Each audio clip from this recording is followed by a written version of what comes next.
So I've been doing some reading, and supposedly you can swap the factory 3-litre V6 for a 3.8 litre out of a Mitsubishi 380. So I'm just going to video the whole process as I've been doing some reading about this. The information available has been pretty limited, but what I can say is that by all accounts, the extra 50 horsepower and 150 newton meters of torque in the 6G75 seem to be well worth it. So what you need to start with is to pull your motor out. If I was going to show a teardown of the motor pull, but if you can't pull a motor out, you're probably not going to get one back in. So just start undoing stuff until your engine bay looks like that. Then you'll need a shit box 6G72 that did a head gasket on you 12 hours from home. So thanks. And then pop down to your local wreckers and pull a motor out of a Mitsubishi 380, a 6G75 3.8 litre. I asked for the long motor, but I ended up getting the whole thing. So that's the block. I've got pretty limited stuff here. I'm in between houses at the moment. All you really need is a crane, an engine stand, and a toolbox. So, you know, if you haven't got much mechanical experience and you don't really know what you're doing, who cares? Just pull your motor out, chuck in a bigger one, and enjoy. So I've got the new motor, absolute score, $350 from the local wreckers. Thankfully the 380s aren't that popular, other than for people like me. I was able to verify that it had 110,000 genuine Ks on it, and the sticker on the timing cover says that the belt and the kit was done at 96,000. So she's obviously been well looked after. I haven't compression tested it yet. I'll do that soon. But by the time I fix that motor and put new head gaskets and valve covers in, I've already paid for this thing. So far this conversion has cost me $350 plus the $100 for the stand. So I'll sell that stand because I've got another one. A few things we'll have to do. We'll give this motor a quick clean. This has got coil on plug ignition, but we're going to go slightly different. So I'll be taking those valve covers off and using the valve covers off the old motor. And the coolant transfer pipe at the back is going to have to be changed. So I'll pop down the local wreckers, and he had one off a 6G74, the 3.5 litre Tritons. He gave that to me for $10, and hopefully that just bolts straight on. If not, I'll have to fab a couple of tabs and figure something out. So just so I can see what I'm doing a bit better and don't get grease everywhere, I'm going to give this a quick clean up. So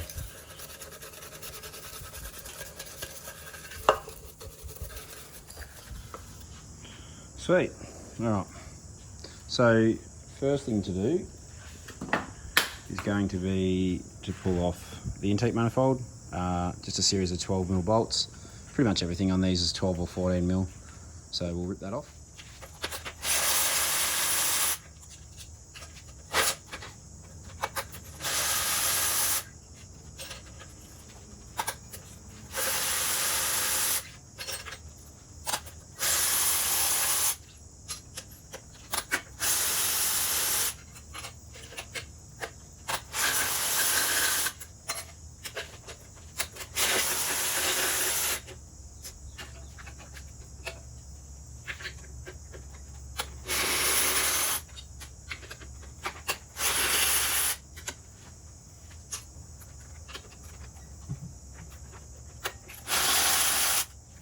The main support bolts out.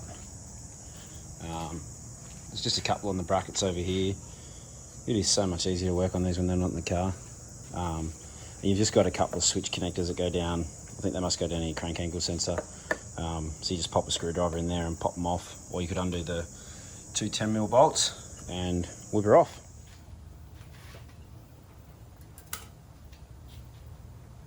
Next step's going to be to pop off the valve covers. There's just a couple of 10mm bolts that support the valve covers. These obviously have coil on plug, whereas the older motor had, I think, 3 coils for the 6 cylinders. So these whole valve covers will be getting swapped out for the old ones.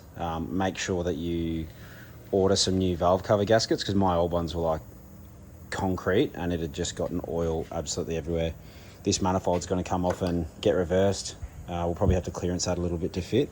And on the back of the head, we're going to have to do some grinding to get the heads to fit.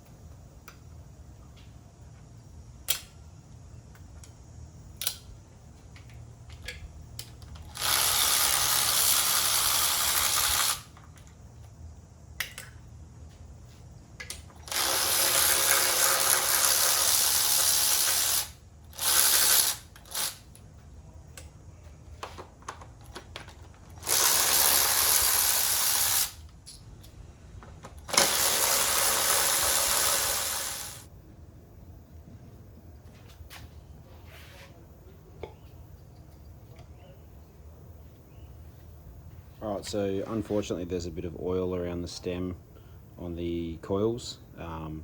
Because the intake manifold sits over the V-heads on these, and these are quite a pain to do, a lot of the times the rocker cover gaskets get mixed, and they don't replace them. What I'm hoping is that just that spark plug tube seal is hard and gone, because if there's oil in the cylinder then this motor's 11, so we'll see.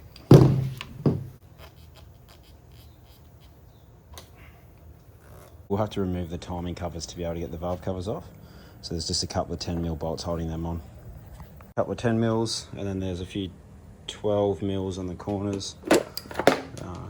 Timing covers pop off. Now we will have to create a solution for these, because I don't think these fit back on once we modify everything.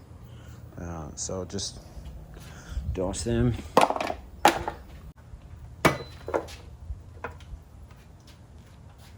Alright, so because we've had some oil in the spark plug tube, I want to try and get all the oil out of there so that when I pull the plug it doesn't leak into the top of the cylinder head and give me a false reading. So I'm just going to hold a rag over the hole and blow some compressed air into it.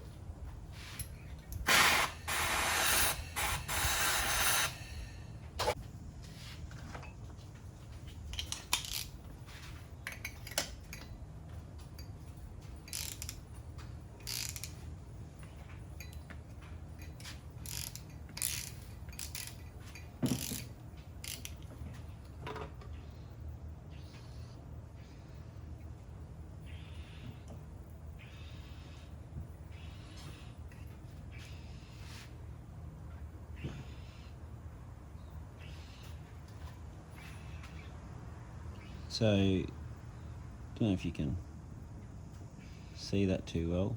That plug's actually pretty healthy and nice and dry. So with any luck, the oil in there's just come from a bad gasket.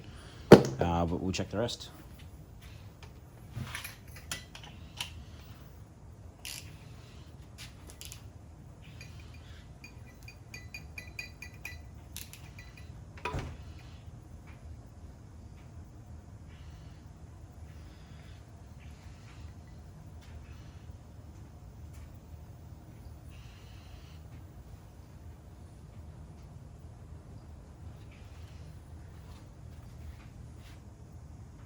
That's not great.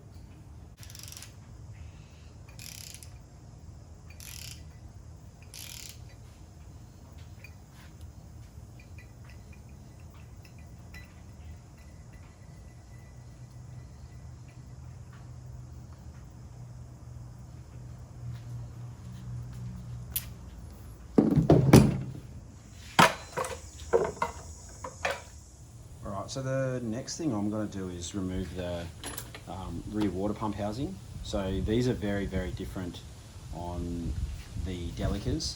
On this car it's a front wheel drive car and it's set up completely different. So there's just basically 4 main bolts, 12mm bolts.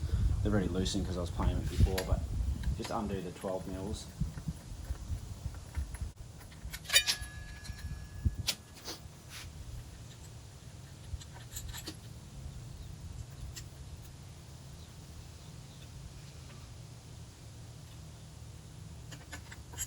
There's one little 10mm that goes on that water pump.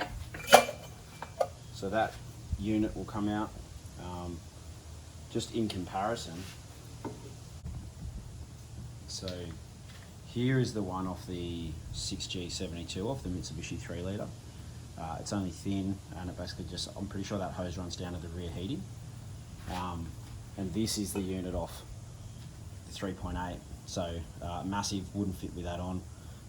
Most guys that talk about doing this conversion have said that the swapping of this, making this fit, was the hardest part of the whole job. Fortunately, due to the wonderful world of Facebook and YouTube, a bloke called Cliff recommended that I pop down to a Wreckers and grab a crossover pipe off a 3.5 litre series, so like the X6G74, and it actually fits perfectly. So you can see there, it's the right size. So just fortunate. Obviously the taller deck height, the slightly bigger head with a larger displacement motor. This original one would never fit. way too short. Not going to happen. And the only difference between these is where the outlet is for that rear heater hose. So I've just popped down to Super Cheap Auto and grabbed myself a bit of spare radiator hose that they had. This one says to suit Holden Commodore VL 3.3 litre, whatever. I mean, I just wanted a long hose with a 90-degree bend in it.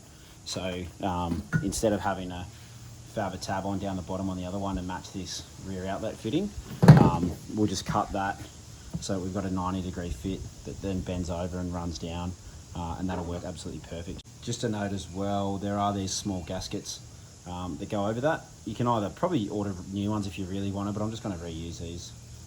Alrighty, so we're modifying the rear crossover pipe. That's the one off the 6G72. Have a look at that. Just broke off.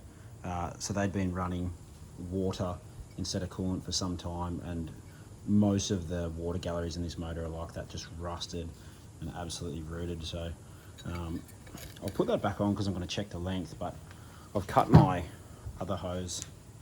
It's got the 90-degree fitting in it. There's a part number if you want to copy me. So I'll rip that off. That's just going to pop on there like that. Get a hose clamp for that. The reason I wanted 90-degree angle fitting is just so I don't get any kinks. And then I will slip these gaskets on and see if she fits. Alright, so we've got the adapter, just the 90-degree coolant hose, put on the new 3.5 litre crossover pipe. So with any luck, this is just going to bolt straight on, which will save me a heap of heartache, because like I said, the other guys that have done this have all said that this was the hardest part. So an absolute legend of a bloke, Cliff, if you're watching, mate, cheers. I was talking to him. He's a guy that's got the blog on Perth Makers about his 380 swap, and he gave me the idea of trying to get a 3.5 litre manifold crossover. So we will see. That is absolutely perfect. Obviously, Mr. Mitsubishi knew there was going to be a few of us that wanted to get a bit more pepper out of these things. So lucky you made that fit. The engine mount off. The rubbers are a bit cracked, so I'll probably order a new mount. Now I'm going to have to take all this off. So we've got our 412mm bolts.